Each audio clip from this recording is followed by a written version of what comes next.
no longer a slave of fear. Alara lived in a city of shadowed glass and noise, where every newscast was a loud voice of the evil in the world.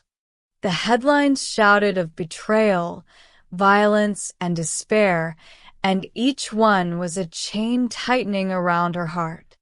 She became a slave of fear, her days measured not by joy but by precautions. The weight of the world's darkness felt like a crushing certainty, and in her fear, she began to envy the oblivion of those who simply didn't care. Why bother being good?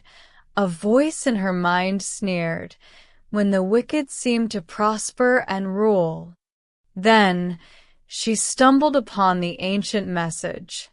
It spoke of a divine prayer, a request not for escape, but for protection.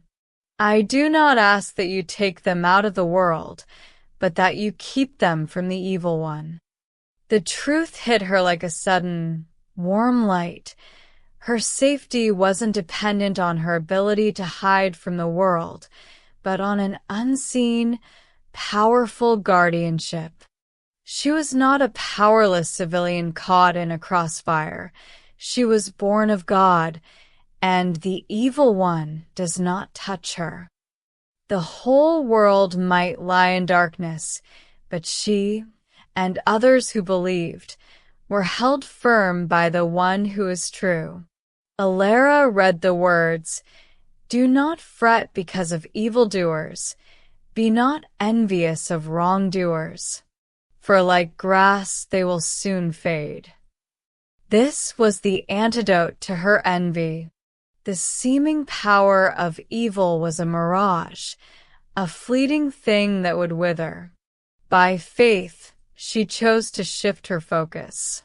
She decided not to be paralyzed by the fear of failing, but to trust in the Lord and do good. She would commit her way to Him, trusting that even the terrible things she saw would somehow, impossibly, be woven together for good. The chains of fear didn't vanish instantly, but they loosened.